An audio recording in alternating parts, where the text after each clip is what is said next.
মৰিয়ম আজমল কলেজত মোৰ ছোৱালীক কিয় দিছোঁতো ক'বলৈ হ'লে প্ৰথম কথাই হ'ব যে ইয়াৰ সিকিউৰিটি ব্যৱস্থা। মই মোৰ সতি সন্তানসকলক নিজৰ সতি সন্তানক সকলোৱে খুব তীক্ষ্ণ দৃষ্টিৰ মাজত ৰাখে আৰু ছোৱালী দেউতাকসকলৰ বেছি মৰমৰ। যেতিয়া গম পালোঁ যে Mariam Ajmal women college of science and টেকন'লজিত যে এটা সিকিউৰিটি আছে, মইতো তেজপুৰত মোৰ ঘৰ তেজপুৰ জামুগুৰিত, মইতো সদায় আহিব নোৱাৰিম ইয়ালৈ বা কলেজ এখনত দিলে মই সদায় চাব নোৱাৰোঁ। পূজা আহিলে, ঈদ আহিলে, বিহু আহিলে সকলোৱে নিজৰ পৰিয়ালক চেলিব্ৰেট কৰে। আমি আৰক্ষী বিভাগৰ মানুহে চেলিব্ৰেট কৰিব নোৱাৰোঁ, বেলেগৰ সুৰক্ষাৰ কামত আমি নিয়োজিত থাকোঁ। গতিকে মোৰ ছোৱালীজনীক চাবলৈ মই সদায় আহিব নোৱাৰোঁ। গতিকে ইয়াত চালোঁ হোষ্টেলত ৰাখিবলৈ হ'লে ধুনীয়া চিকিউৰিটি ব্যৱস্থা আছে। মই আহিছোঁ প্ৰথমতে চাই গৈছোঁ বাহিৰে বাহিৰে, ওচৰৰ ৰাইজসকলক সুধিছোঁ, তেতিয়া ক'লে নাই ইয়াত এনেকুৱা আপোনাৰ ফটো থাকিব, যিকেইজন অভিভাৱকৰ ইয়াত ফটো থাকিব তেওঁলোকেহে আপোনাৰ ছোৱালীক ৰিচিভ কৰিব পাৰিব। ফৰ্মেলিটিজ আছে ধুনীয়া, তেওঁলোকক ফৰ্মেলিটি হিচাপে তেওঁ ৰিচিভ কৰিব পাৰিব, নহ'লে ৰিচিভ কৰিব নোৱাৰে। গতিকে প্ৰথম লাইক মোৰ এইটোৱে হ'ল, সেইটোৰ কাৰণে মই প্ৰথম চিলেক্ট কৰিলোঁ। ইয়াত বিভিন্ন ধৰ্মাৱলম্বীৰ ছাত্ৰ ছাত্ৰী আছে, গতিকে কাৰোৱে অসুবিধা নোহোৱাকৈ আপোনালোকৰ যিটো মেইনটেনেঞ্চ সেইটোক মই শলাগ লৈছোঁ, আপোনালোকক ধন্যবাদ জনাইছোঁ। সেইটো ফালৰ পৰা ভাল লাগিল মোৰ।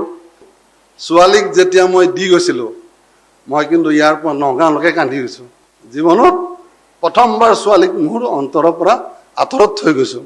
আপোনালোকে যি চিকিউৰিটি মেইনটেইন কৰিছে, আপোনালোকৰ যি তত্বাৱধানত এই সমূহ ছোৱালী মোৰ নিজৰ ছোৱালীৰ নিচিনাই, সকলোকে যি গাইডেঞ্চৰ মাজত আপোনালোকে তেওঁলোকক ৰাখিছে সুৰক্ষিত কৰি, সেইটো আপোনালোকক শলাগ ল'বলগীয়া কথা মোৰ ফালৰ পৰা।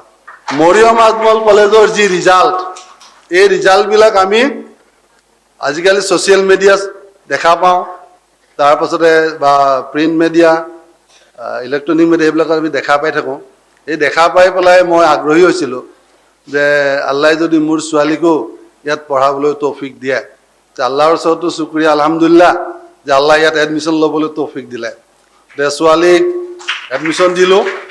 বৰ্তমান ৰাজনীতি বিভাগৰ তেওঁ মেজৰ লৈছে, 2য় বৰ্ষৰ ছাত্ৰী। আৰু আজি আপোনালোকে আমাক আমন্ত্ৰণ কৰি মাতি আনিলে, আপোনালোকে যি আমাক সন্মান ইয়াত দিলে, এই সন্মানক মই শলাগ লৈছোঁ, আদৰণি জনাইছোঁ। অভিভাৱকসকলকো আপ্লুত কৰিব লাগে যে আপোনালোকে সেইটো এৰি দিয়া নাই। শিক্ষাটো এনেকুৱা এটা প্ৰচেষ্টা, অকলে এজন ছাত্ৰই ভাল ৰিজাল্ট কৰিব পাৰিব নেকি? আৰু শিক্ষাৰ চাৰ্টিফিকেট হ'বলৈ এটা শিক্ষা অনুষ্ঠান লাগিব।